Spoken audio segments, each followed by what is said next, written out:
अस्सलाम वालेकुम नाज़रीन, मिल्ली वॉइस के खुसूसी बुलेटिन आलमी शब-ओ-रोज़ में आपका इस्तकबाल है। मैं अब्दुल वहाब। ख़बरों को तफसील से देखने से पहले पेश है अहम सुर्खियाँ। कोरोना से चीन के अलावा जापान के भी बिगड़े हालात, बच्चों की अमवात में हुआ इजाफा, भारत की मुश्किलात बढ़ी। योगी हुकूमत ने बिना तालिब इल्म की यूनिवर्सिटी से किया 35,000 करोड़ का मुआहदा, अमरीका ने लगाया था जुर्माना, उसी से किया मुआहदा। कर्नाटक के तारीखी मस्जिद में जारी मदरसे को बंद करने इंतहा पसंद तंजीम मुनज़्ज़म, आर्कियोलॉजिकल सर्वे ऑफ इंडिया को लिखा मकतूब। लव जिहाद बेवक्त की है रागनी, कानून बनाना शख्सी आज़ादी पर लगाएगा रोक, बोले महाराष्ट्र के वजीर अब्दुल सत्तार। और नेपाल ने रामदेव की कंपनी समेत 16 भारतीय कंपनियों की अद्वियात पर पाबंदी की आयद।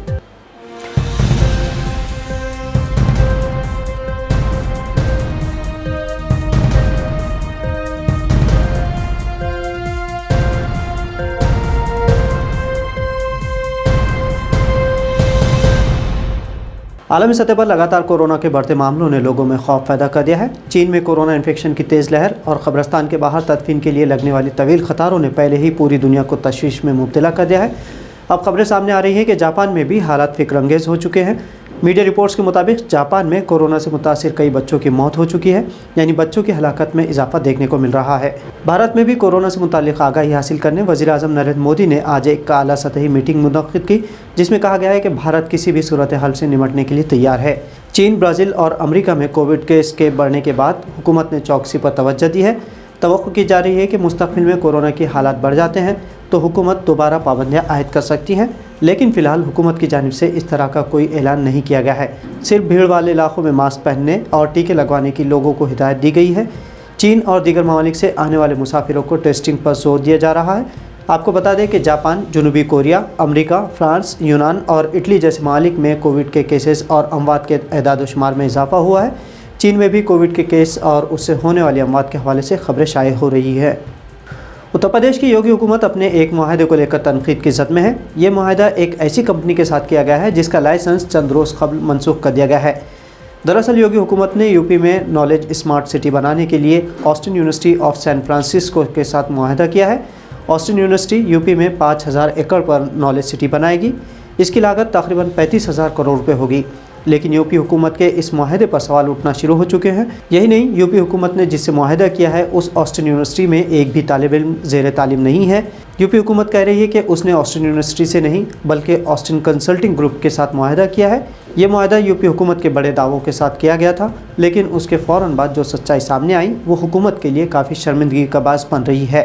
कहा जा रहा है कि यूनिवर्सिटी सिर्फ एक ही छत के नीचे चलती है और इसमें सिर्फ 25 फैकल्टी है।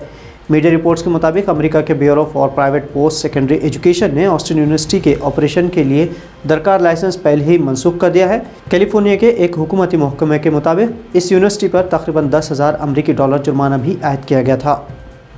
कर्नाटक के मांड्या में वैदी के नामी एक इंतहा पसंद तंजीम ने टीपू जामे मस्जिद में चलने वाले मदरसे को बंद करने का हुकूमत से मुतालबा किया है।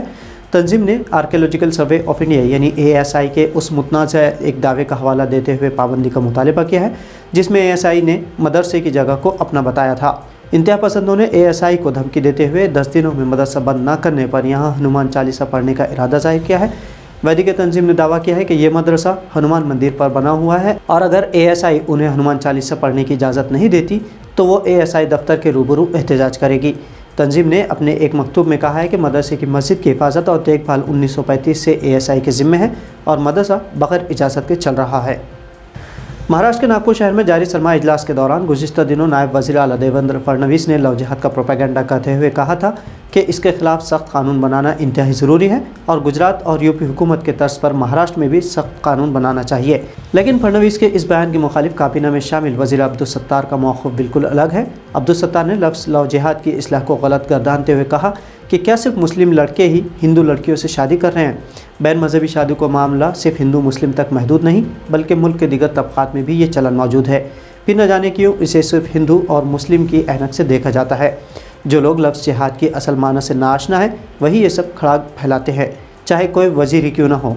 इस मामले में सोच बदलने की ज़रूरत है। अब्दुल सत्तार ने कहा है कि यहाँ धर्म को शामिल करना या फिर हाहाकार मचाना एक बेवक्त की रागनी है और शख्सी आज़ादी पर रोक लगाने के मुतरादिफ है। अगर इस बाबत कोई कानून बनाने की बात होती है तो फिर शख्सी आज़ादी कानून का क्या होगा?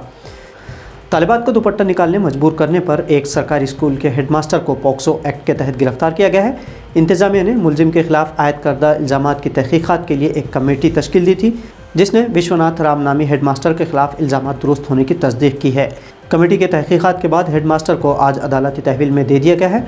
ज़राए के मुताबिक डाल्टनगंज के पांडु ब्लॉक में वाक़ सरकारी मिडिल स्कूल की 7वीं और 8वीं जमात की कई तालिबात ने इल्ज़ाम आयद किया था कि अगर वो क्लास में बैठने से पहले दुपट्टा नहीं निकालती थी तो मुलजिम उन्हें छड़ी से मारता था। अवाम में तशवीश के बाद मामले की तहकीक़ात के दौरान 4 तालिबात ने अपनी शिकायत दोहराई, जिसके बाद पुलिस स्टेशन में हेडमास्टर विश्वनाथ के खिलाफ तहरीरी शिकायत दर्ज करवाई गई और फिर उसे गिरफ्तार किया गया। नेपाल ने भारत की 16 दवासाज कंपनियों की अद्वियात दरामद करने पर रोक लगा दी है, जिसमें बाबा रामदेव की पतंजलि कंपनी भी शामिल है। काठमांडू हुकूमत का कहना है कि WHO के मुकर्रर करदा ज़ाब्तों पर अमल न करने की वजह से ऐसा किया गया है। नेपाल के मारूफ अखबार काठमांडू पोस्ट की एक रिपोर्ट में बताया गया है कि नेपाल के महकमा अद्वियात ने भारत की 16 उन कंपनियों को फहरिस्त जारी की है जो अद्वियात की तैयारी के हवाले से WHO के ज़ाब्तों को मुबैना तौर पर नज़रअंदाज कर रही थी। नेपाल ने जिन भारतीय कंपनियों की मसनूआत के दरामद पर पाबंदी आयद कर दी है, उनमें योगा ग्रुप, बाबा रामदेव की कंपनी पतंजलि आयुर्वेद भी शामिल है। पतंजलि आयुर्वेद अपनी दवाएं दिव्या फार्मेसी के नाम से नेपाल में एक्सपोर्ट करती है। तो नाज़रीन, ये थी मिल्ली वॉइस की भारत और दुनिया से मुख्तसर लेकिन मुनफरिद और अहम तरीन खबरों को शेयर करते हुए मिल्ली वॉइस चैनल को सब्सक्राइब करना ना भूलें। अब अब्दुल वहाब को इजाज़त दीजिए। अल्लाह हाफ़िज़।